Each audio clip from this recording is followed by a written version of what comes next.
NHPC 1975 में हुई थी। कंपनी की शुरुआत पावर सेक्टर की मिनी रत्न पीएसयू है। 14 राज्यों में और 2 केंद्र शासित प्रदेशों में कंपनी की प्रेजेंस है। 24 से ज़्यादा पावर स्टेशन है। 7 गीगावाट की क्षमता है कंपनी के पास में।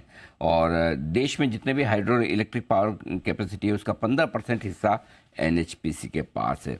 कंपनी के नतीजे आए थे कल आपके सामने, माफ़ कीजिएगा परसों आए थे, 29 तारीख को आए थे। आपके सामने नतीजे रख लूँ। 14% आय बढ़कर आई है 1717 करोड़, 1717 करोड़।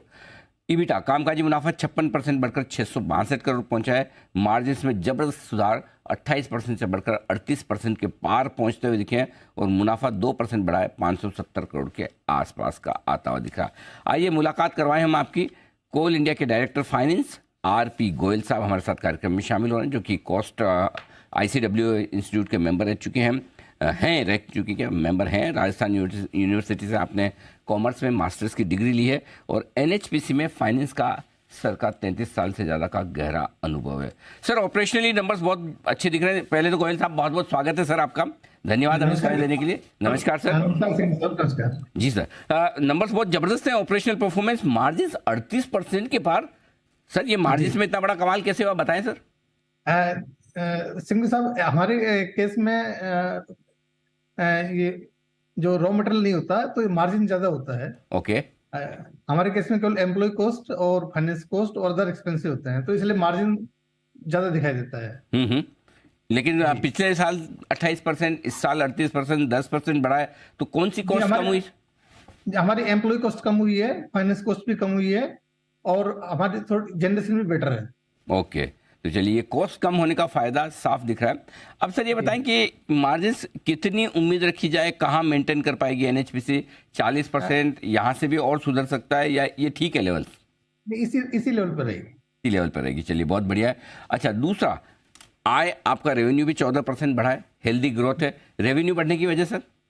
रेवेन्यू की 2-3 वजह है। एक तो हमारे जनरेशन पिछले साल से बेहतर है और खासकर हमारी एक NHDC जो सब्सिडरी कंपनी है उसकी जो जनरेशन है बहुत अच्छी रही है। जो लास्ट 2600 मिलियन यूनिट थी उसकी जगह वो 1400 मिलियन यूनिट उसने जनरेट किया है, तो हमने उनसे बेटर डिविडेंड लिया है और खर्चे कम हुए हैं, ये भी एक वजह है। तो ये सबका मिला के जो हमारा वो प्रॉफिट है वो बढ़ के आया है। लास्ट ईयर से हमें करीब 12% प्रॉफिट बढ़ गया है। बिल्कुल ठीक बात है। तो लास्ट ईयर से 12% आपका प्रॉफिट बढ़ा है। फिलहाल आपका कैपेसिटी यूटिलाइजेशन क्या है ये बताएं सर। और दूसरा, कोई एक्सपेंशन प्लान्स, कुछ नया कैपेक्स कर रहे हैं आप?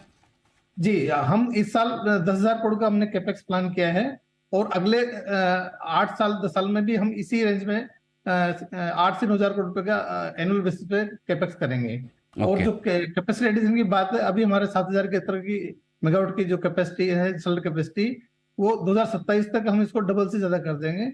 हमारे जो 8 प्रोजेक्ट अंडर कंस्ट्रक्शन है ये सारे 2027 तक पूरे हो रहे हैं एक-एक करके, और 2032 तक हम जो कैपेसिटी वो 22,000 मेगावाट हो जाएगी हमारी इंस्टॉल्ड कैपेसिटी। और अभी सर कैपेसिटी यूटिलाइजेशन कितना है? पूरा 100% फुल चल रहा है सर? जी जी, हमारे पूरी डिमांड है हमारे केस में हाइड्रो, क्योंकि ये जो इसकी डिमांड की भी कोई कमी नहीं है, तो हम पूरा कैपेसिटी यूटिलाइज कर रहे हैं। अच्छा, अभी जो प्रोजेक्ट आपके बन रहे हैं, ऑलरेडी अंडर कंस्ट्रक्शन है, उन पे जानकारी दे। हाइड्रो, विंड, सोलर, इन तीनों स्पेस में किस तरह के प्रोजेक्ट्स आप बना रहे हैं? जी, हम हाइड्रो में 8 प्रोजेक्ट कर रहे हैं जो 2024 से लेकर के 27 के बीच में सारे कमीशन हो रहे हैं एक-एक करके, और इसकी जो कैपेसिटी है वो 6500 मेगावाट के करीब है। और जो सोलर में हम अभी 1200 मेगावाट पे काम कर रहे हैं। 1000 मेगावाट तो अंडर कंस्ट्रक्शन आ गया हमारा, और 200 मेगावाट का हमने बिड अभी गुजरात में जीती है, जो कि हम जल्दी ही EPC कॉन्ट्रैक्ट अवार्ड कर देंगे। तो 1200 मेगावाट हमारा अंडर कंस्ट्रक्शन इस साल में 1000 आ चुका, 200 आने वाला है। और बाकी भी हम जो ये फ्लोटिंग सोलर वगैरह पे उड़ीसा और बाकी स्टेट में काम कर रहे हैं। तो ये आपके लिए इंटरेस्टिंग कुछ और नए प्रोडक्ट्स जो अब शुरू होने की तैयारी में। इस वक्त डेट कितना है कंपनी पर? और चूंकि आप बड़े एक्सपेंशन प्लान की बात करें कि हर साल आप बड़ी कैपेसिटी जोड़ना चाहते हैं, तो डेट कम कर पाएंगे या थोड़ा और बढ़ने के चांसेस हैं सर? सिंह साहब, अभी हमारा जो डेट इक्विटी रेशियो है 0.8 है और हमारा जो डेट का अमाउंट 27,000 करोड़ के करीब है। तो चूंकि जैसे प्रोजेक्ट पूरा होता है हमारा डेट का रिपेमेंट 12 साल में हो जाता है, तो हम जितना भी कैपेसिटी एडिशन करें हमारा डेट इक्विटी रेशियो हमेशा 1 के अंदर रहेगा। हमने पूरा 2032 तक का प्लान बना रखा है और हमारा डेट इक्विटी 1 के आसपास ही रह रहा है। अच्छा, तो डेट इक्विटी तो फिर क्या इस हिसाब से जैसे जैसे नए प्रोजेक्ट होंगे डेट बढ़ाएंगे, इक्विटी भी रेज करेंगे सर?